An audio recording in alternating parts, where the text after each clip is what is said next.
Welcome to the 22nd episode of the Generation Gap Book Reviews. I'm Kristi the mom. And I'm Lena the daughter. I remembered it this time. Yay! Man, a whole 2 months awake apparently really affected my brain. Yeah, well. Okay, in this episode, we're going to be reviewing two different books that we have recommended to each other. So both of them should eventually be read by the other. How soon? It's hard Really to say. depends, yeah. First, well, let's start with yours. Later in the podcast, you'll be reviewing what? The Reappearance of Rachel Price by Holly Jackson. Okay, and I will be reviewing first I Am Number 4 by Pittacus Lore. And actually, it's an interesting way that I came across this book. First of all, I watched the movie years ago, possibly not long after it came out. I watched it with my sisters at one of my sister's houses, the house of one of my sisters. When we were having like a sisters' night, and we watched two movies, and we rented it back when you would just actually rent physical movies. I think it was a DVD at least, so not a VHS, but What? it was. So yeah, it was probably 10 to 12, up to 14 years ago, because that's when it came out, and I didn't know anything about it at all. Actually, now that I look back at it, I'm really surprised. I'm not sure who chose it, but I'm kind of surprised because it's sci-fi and young adult, and it's not really something that I feel like some of my sisters at least would be into, but I think we all pretty much enjoyed it. And then several years later, I mean, more recently, basically, as I've been reading a lot more in the last 5-6 years, found out it was a book and decided to read it. I've read the whole series now, but I'm only going to review the first book. And yeah, that's pretty much it. So what the book is about is basically it is a group of aliens from a planet called Lorien, somewhere far away. Isn't that the name of the last name of that guy? Lorien. Lo- You mean the author, Yeah. Pittacus Lore? Oh, it's similar. It is, which could be on purpose. Probably. Because Pittacus Lore is a pseudonym. It's a nom de plume. Yeah, I can't remember if this is one of those books where it's actually written by multiple people kind of working together. But anyway, I looked it up once, but it's been a while. So the planet's been destroyed by another group of aliens from not far away from their planet, and a small group of survivors have come to Earth, and it was 9 children, like very young children, and then each one of them had, I don't know how it's pronounced because it's like their language kind of, but I've always pronounced it C-Pan. Now that I think about it, I suppose the movie might have pronounced it, but I'm not going to necessarily go with that anyway because I'll get to that later. There's a pronunciation that they do that I do not agree with. Anyway, 9 of them and their mentors, basically, who are actually adults while they're little children. And they scatter because there's a charm that's been placed on them where they can only be killed in order. They're given numbers 1 through 9, and they can't be killed out of order. But the bad guys, the bad aliens, which are called Mogadorians, have pursued them to Earth because they want to destroy them, because as they grow up, they're going to grow into powers, basically, that will help them.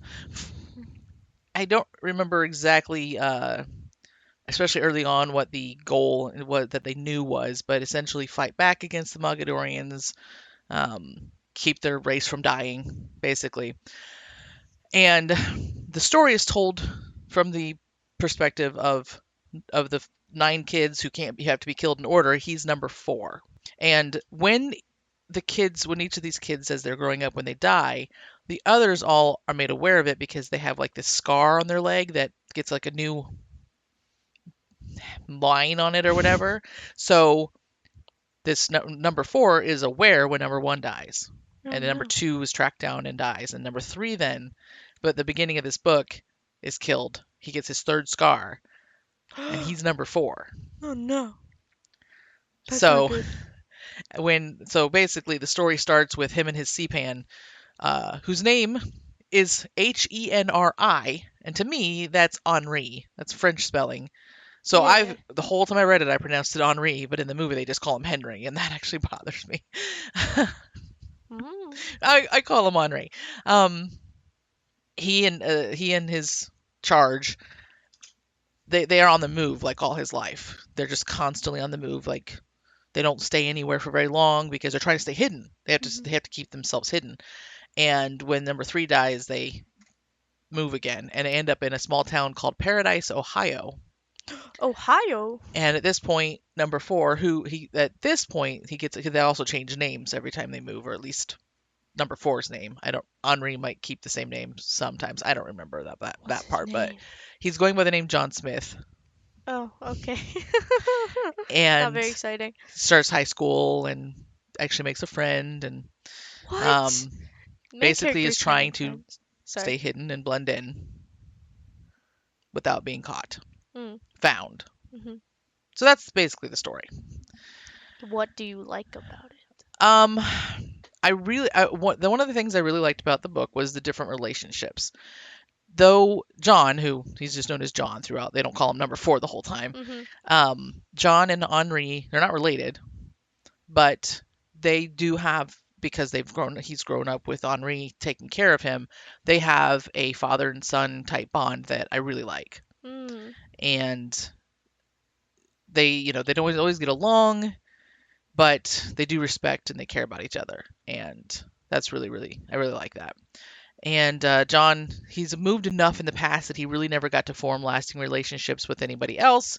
But as he starts this school, like I said before, he does make a friend, and I like that friendship too.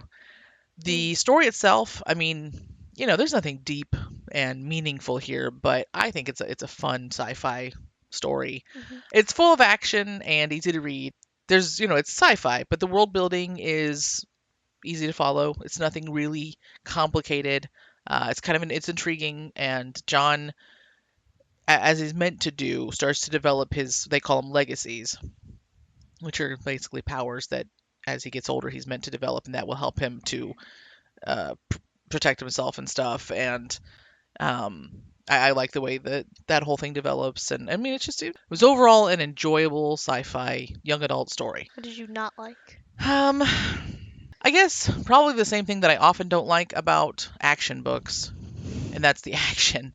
I've never really been a fan of reading fight scenes. I tend to Oh yeah. gloss over them, and there's definitely a fight scene in this book. I won't say anything else, but oh, and there's a romance Oh. that I couldn't care less about. Yeah, yeah, I could see by the look on your face. As soon as you said romance, you were like, Lasai. It's interesting though because I've read other reviews, especially as I went through the series, and I'm not the only one. I am oh. not the only one who just couldn't really care less about the romance, and about some people think that that the female character is like the worst character in the entire series. But I think a lot of those reviews are written by teenagers, and Really? they like maybe they like another girl for him, or um whatever the reason, I don't know, but it's teenage angst, Oh. over the wrong part pairing in their fandom. So teenagers can get a little I don't know, they can get a little caught up in romantic pairings that they like or don't like in You're giving me a look. more than you. I mean, you can get that way somewhat, but I mean like I've Oh seen yeah. crazy things that people talk about online. Anyway, so that's pretty much it. And the romance, I just kind of like whatever. I'll live with it because it's written like it's like big epic love, and it was like whatever. Um, but yeah. So I was absorbed in the book all the way through. I gave it 5 stars. The series that follows, I won't say, I'm not going to, of course, review the whole series, but there's a series that follows. I was sort of an up and down for me. There was at least one more I remember later that you reminded me that there was one that I raved about, but Oh yeah. unfortunately, the one that follows right after this was kind of boring compared to this one. So I recommend it to you like as soon as I read it. So I would say any teenagers, but anybody who doesn't mind younger audience books, Mhm. if you enjoy sci-fi without a lot of complex world building, I would say this book could be for you. Now, before we move on to your book, when there is a movie involved, we often will talk about the movie. I don't know if that's ever been the case when it's one of our books that the other one has never I don't read. think we've ever had a book like that with the movie though. So I didn't like the movie as much, and that's considering that when I first watched the movie, I liked it. Mhm. But after I read the book, I was like, oh, there's some things about this I just don't like as much as the book. For example, Henri is, besides the fact that they call him Henry, he's cold and gruff. Like Mm. the relationship between them is really not that father and son like. Mm. He's just not at all. In the book, Henri was firm but kind, and he really wasn't. He was just firm and kind of mean in the movie. Oh, they don't even bring up in the movie. They don't really bring up like the scars. They show the scar when he gets the third one, Mm. but they don't explain it. So Hmm. we don't really have any idea. um, the like the scar happens and it's almost like it's a surprise. There's no explanation of it as something that they're expecting. There's no charm involved that forces them to be killed in order. It's more like just that it's more like comes across more than the Mogadorians are OCD and they want to kill them in order. It's just bizarre. Um, John doesn't know anything about getting these legacies until the first one kind of hits him out of nowhere. It's just they the world building. It's just not as solid. And then John in the book makes some mistakes, but he generally understands the stakes and he listens to Henri. In the Mhm. movie, John is just willfully disobedient and just stupid and does just stupid things and draws attention to himself for no reason. So, Sounds. it's that thing, I guess, where they want it to be more action packed and exciting, but there was just things about it that just weren't right, Mm. and it bothered me. But like I said, I liked the movie in the first place, so it can't be that bad, right? Mhm. And I'm sure after you read the book, we'll watch the movie again. I mean, I'll watch it again, and you'll watch it, right? Mhm. Probably. Okay. I hope Well, so. that's it for me.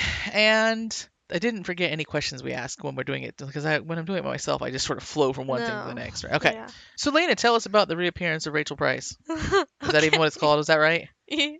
Yes. I said I didn't stop and think about it. First, how did you come across this book? It came out last year, and I've read Holly Jackson stuff. So like on Instagram or something, I followed her and like saw she was making a new book, and then when it came out, I looked into it and I was like, hey, this is kind of interesting. So then I was like, I want to read it, and then I got it from Walmart or something. So this is a very interesting origin So, story. you already knew the author. She came out with a new book. You decided to read it. Yes. I just distilled it down into like 2 seconds. Okay, anyway. Okay. What's it about? What's it about? Okay. Probably somebody named Rachel Price reappearing. Shh. Did I I'm spoil it? joking. No. It's a mystery. I don't know why I'm saying. Do I have to thriller? Yay. But I'm struggling to start this. Give me a moment. Oh Oh, my your gosh. synopses are one of the best things about this podcast. Ah, sure it is. All right. So the main character's name is Annabelle Price, and long for Belle. And she goes by They Belle? go. She goes by Belle. Yes. Long for Sorry. Belle. I was gonna say short, and then I was like, that's so wrong. So 16 years ago, her mother, Rachel Price, disappeared suddenly. Like, yeah, she was 2 years old. Oh, I think I can follow this train. She disappeared in the book's. Anyway, sorry, Yeah. go ahead. Um, and Bella was the Wait, only who was 2 years old? Belle. Oh, okay. Bella was the only one who witnessed it, but she was 2 years old, so of course she didn't really like remember it. She doesn't remember it. And then, so since it's an unsolved case, a film, what do you want? I don't know, film crew? What do you call it? Film crew? That would work. A film crew came to shoot a documentary on her disappearance. However, during this time of filming it, there was a reenactment scene, and then Belle went home, and then guess who she discovered? Her mother, who reappeared. And then Belle doesn't believe Rachel when Rachel tells her when Rachel tells the story of what happened to her. So Belle takes it upon herself to try to discover what actually happened. So yeah, that's the synopsis. Okay. What did you like about it? Plot twists. That was my Twists plural? yeah, So you got kind like of. not only Greg but also like Mikey and Yeah, we got there were it was insane. I remember just reading it after I got about halfway through the book. The rest of the book I just couldn't put down basically cuz it was just like, "Oh my gosh." so is it the kind of I thing where you just never really know what the truth is because it keeps twisting back and forth so much? No, you don't know the truth by the end. But But I like mean like on the way to the end. on the way, you can have theories and stuff, but it's I think that's one of the things I like about it is that it's so up in the air and you can't just be like, it's probably this because it was actually yeah, um very unexpected in my brain, in my head. Okay. So, um and characters, they're They're very all very different interesting. from each other. Yeah. Shush. I mean, I think I like Belle's character too. Sometimes I don't like main characters, but Belle, I feel like with everything in her narrative, it wasn't first person, it was third person, but either way, in her narrative, I feel like I could relate to her in a way. And then the British characters, the film crew was pretty funny, honestly. Not funny. I liked them a lot. Um, it's a small film crew, of course, so it's only like I think 4 or 5 people in it. Um, the romance was Oh, there's a romance. interesting. Oh, of course there's a romance. Yeah, well, yeah. I mean, there's romance in like every book, pretty much. So, Not every book. okay. Anyways, I feel like the romance was on the edge of I liked it or and I didn't dis and I wait. You liked it and you didn't dislike it. That's It good. was on the edge of like I liked it and disliked it. Wow, that's saying Um, something for you. I'm gonna hate it. oh no. Ah. But um I don't know what I was saying. Anyway, the film crew, yeah, they were funny in a way. And the main director called he since they're British, he calls people mate. And I don't know, that always amuses me for some reason. This is kind of off topic, I think. Um but yeah, Miss Thriller was fun, so as I said, suspenseful. Wooey, like Wee! Oh, if only they could see Oh your my little hand god. motions. Wee! Like you're driving or like pushing a plane down is what it looked like. You were A the plane? like the controller on a Oh plane, you yeah. know, and you're like, wee! Dive bomb this sucker. Yes. That's what we're gonna do now. Um So, what did you not like about it? um ooh, that's actually hard. Oh wait, before I get into that, this was actually my favorite Holly Jackson book out of the 4 I've read. And well, I guess I didn't actually like Good Girls Gonna Murder, like I didn't give it a 5. So this isn't saying too much. So So, what? No, that's not what I meant to say. I don't think. It's saying something. I don't know. you It's didn't. You. obvious. I think I gave Good Girls Guide to Murder 4.5. What did you give the second one? 4, What did you give the third one? like 3 something. Oh. 3 or 3.5. I I don't didn't. remember. I didn't remember that yours went down like that. But if you give it 4.5, then it is saying Yeah. something. Okay. So it was my favorite one so far. So far. And Sorry, what? I didn't say anything. Go on. Go I'm on. gonna read her other. Anyway, so what I disliked about it, since I pulled myself off the rail, um, We're yanking you back on. yes, Well, you're yanking yourself back on. yeah, whatever. Thanks. I feel like some of the sometimes Belle could be a bit mistrusting, or like she just didn't believe things that were told to her, and sometimes I'd be like, why are you not believing that? Because that seems pretty realistic or something like that. So mistrusting in ways that you don't feel like the author explained well enough or Yeah, set her up to sometimes. be that way well enough. hmm Okay. Um, and then she did some pretty not smart things. Um, but I don't know how much was I can really think of because I don't remember like the scene specifically that I think I'm thinking of. So yeah, think that was it. Okay. Is that it? Yeah. Oh, I have to rate it. Well, yeah, that's what I was gonna ask next was what I wanted to make sure that was it for the stuff you Yeah, didn't. So what rating do you give this book? I rated it 5 stars. That's yeah. Wow. I don't know. And who do you recommend it for? Um, 14 and up probably at the earliest. And then just people who like mysteries, thrillers, on the edge of your seat kind of thing. Especially twisty ones. Especially twisty ones. That's I love twists. I would suggest for young, I mean, obviously looking into reviews for younger teens would be a good idea I don't think I'd because, recommend Holly Jackson to younger teens anyway. well, I mean, that's why I said 14 and up. Okay. Well, when That's you say younger teens, then what do you mean? For 14-year-olds? yeah, I suppose. I don't know. Just I don't know. I don't know what parents like. It depends on like where their line is for what their kids can read, kind of thing. Because it's not like there are cuss words. It's not clean. So like, I mean, Does it have references to teen relations like the Good Girls Guide to Murder series did? um, not specifically. I don't think it was as bad as that. If there was, because I think it would have stood out to me more. Hmm. And you Sometimes it even really felt. recommend it for people who don't trust Holly Jackson? Well, I'm recommending it to you. See, I'm pretty sure in the third podcast episode we did, she said, "I'm not reading any more Holly Jackson."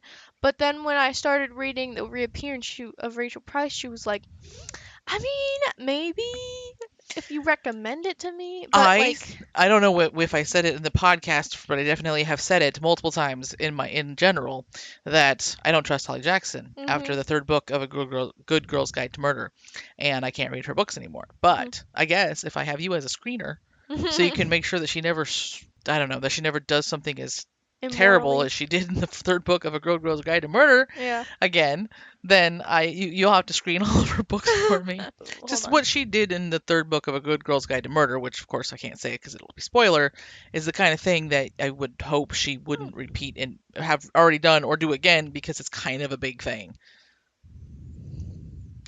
Well, Five Survive was after the Good Girls Guide to Murder series, so who knows? I'm gonna read that though. So Yeah, I mean because anyway, because I loved the first two A Good Girl's Guide to Murder books, mhm, yeah, and the third one even before the big thing that happened that I hated wasn't as good, but the first ones were good. So if mhm, you know, so I want. It's not that I don't want to read her again. I just don't trust her. yeah. So I will read this book at some point. I haven't. I probably should actually put it on my list then, because it's not on my TBR yet. Well, I guess that's pretty much it for this book, though. Yeah. Okay. So join us next time when we will be reviewing Hangman's Curse by Frank Peretti. For real this time. for Because real this Lena's reading it time. right now, so she will remember it well enough to review it Yes, when we record the next episode. I have faith in myself. And I remember it well enough because I've read it like 5, 8, Billion times. 10, I don't know how many times really. Quite a few times. Yay. Until next time, I'm Kristi, And I'm Lena. and this is Generation Generation Gap Gap Book Book Reviews. Reviews.